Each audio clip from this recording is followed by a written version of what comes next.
you've done a lot of houses all over the area, and certainly with a lot of out-of-town buyers. In fact, yesterday we talked about or a couple days ago, the amount of transplants that are now moving into Seattle, whether it's for Amazon or Google or all these big companies that are bringing people in.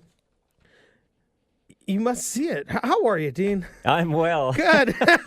I guess we finally got around to the important questions. Right. Well, it is. It interests me because right now in Seattle, you have so many people moving into the city. And in some ways, it's displacing people who've been in the city for a long time. And when people are coming into the city and you're working with them, how do you share some experiences about maybe some of these out-of-town buyers who don't know anything about Seattle, or maybe they know very little, maybe they've never been here? How does that work, and how important is communication? Well, first, you mentioned that people are kind of being replaced in the area. It's interesting to look back. I was born and raised here, so I remember in the 70s, the population of Seattle proper was just over 500,000. Right now, the population of Seattle proper is just over 500,000. That is continually being reworked, remodeled, upgraded, and almost neighborhood by neighborhood, it gets reworked. So it's fascinating to watch the growth in that sense of Seattle. But, of course, it's sprawling. And there are some incredible companies here that are drawing a lot of people. And any decent survey in the country shows Seattle is the number one most livable city. And absolutely. So people are becoming more and more aware of it. And frankly, right now, a full third of my clients are coming from out of state. And the process, and this is, I guess, I don't know if your program broadcasts out of state. Oh, we are on the World Wide Web, my friend.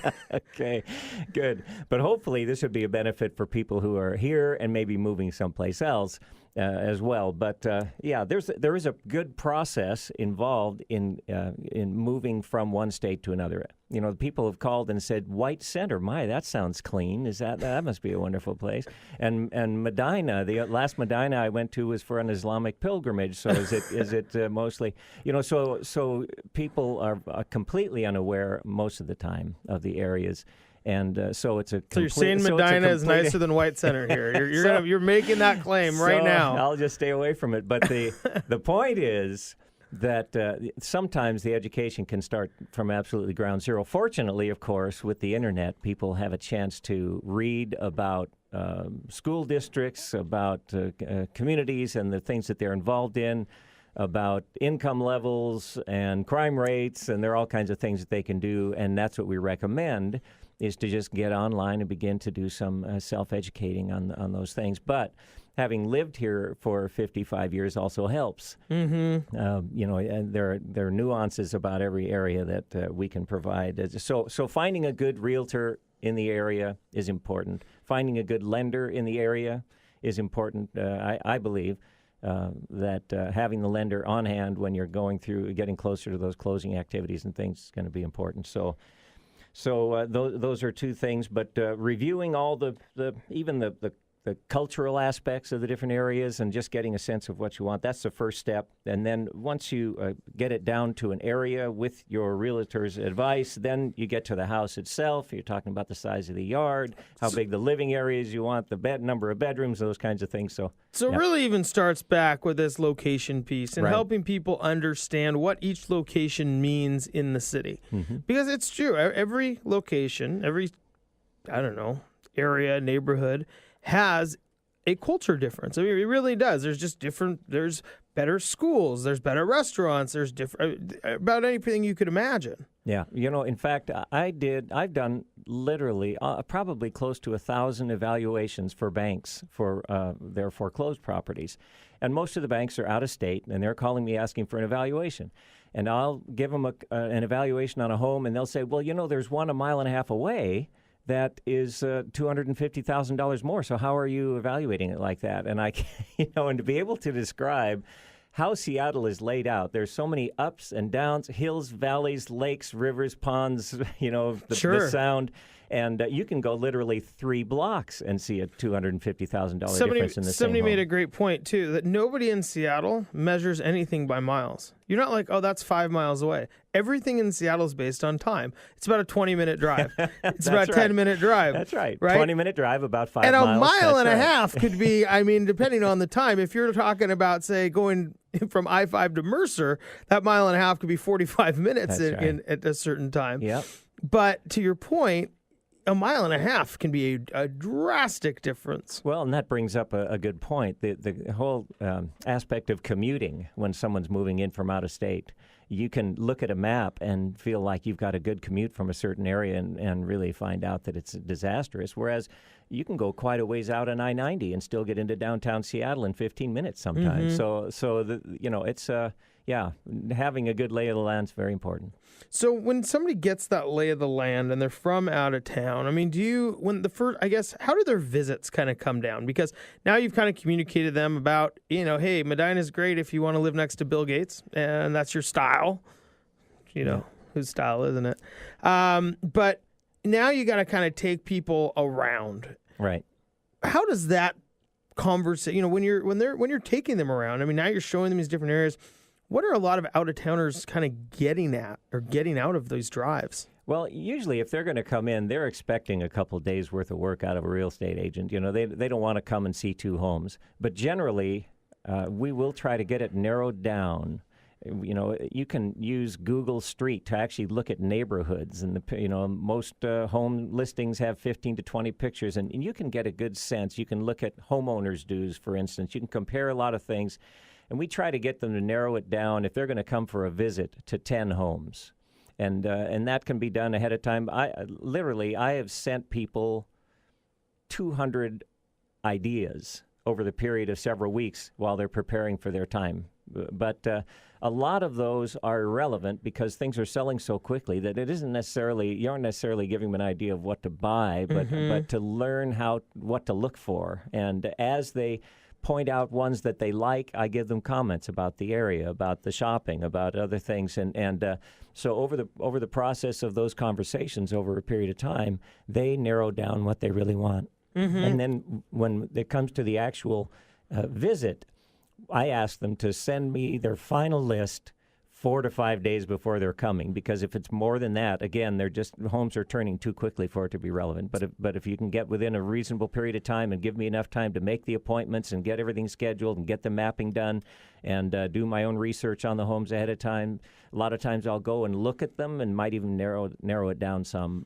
based on what I find. So looking at what the Seattle market, I guess, when people come here, and now they realize, the information you're giving them 5 days ago may no longer be relevant. Mm-hmm. And I know this is happening in other parts of the country, too. I mean, we're not unique as we maybe were a short time ago. Are they surprised?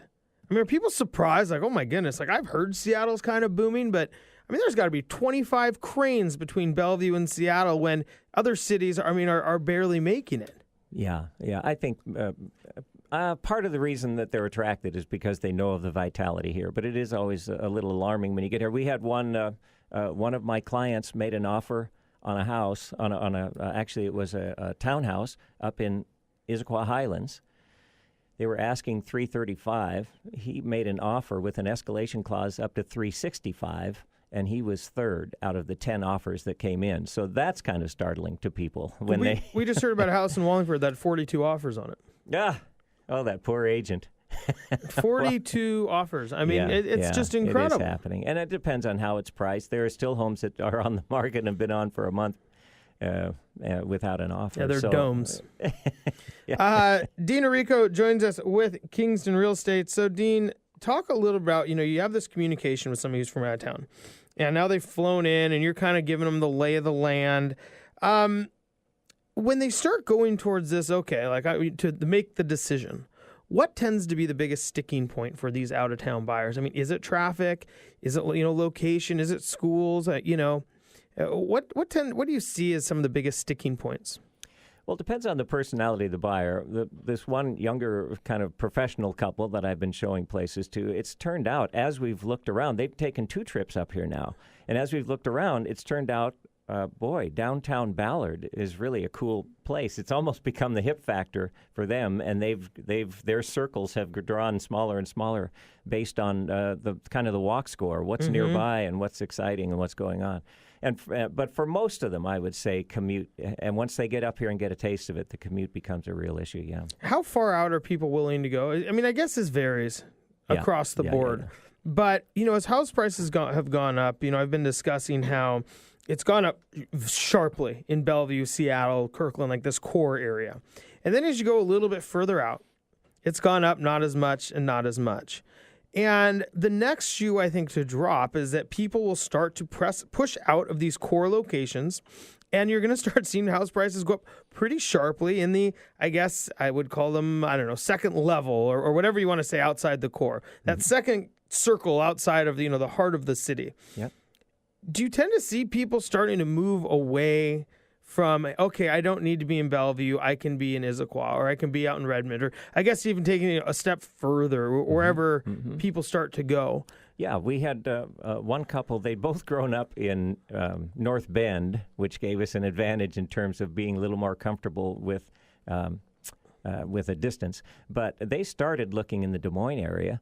But as we spread out and started to look, they realized the further out they got, the bigger piece of property they got, and he ended up with a partner. Now they're in Gold Bar. Well, almost. He ended up with a partner who he found out he works in a hospital in Seattle, but he had a friend who's in North Tacoma, and he said because we work nights, it isn't that bad a drive, and we ended up down in Buckley and Puyallup and all over the place, and finally found some place in North Tacoma for them, and they were willing to do that because they got it was kind of east and out there, a little rural, and they were able to get quite a bit of property and a nice home, and in the same price range, and he doesn't mind that drive. So yeah. So I guess again, to your point, people are very different. I mean, everything people might want out of a house is very different, and it's kind of similar to what I was talking about earlier in my monologue. That unless you are the professional who asks a lot of questions to help you get a good understanding of what they want. Yeah.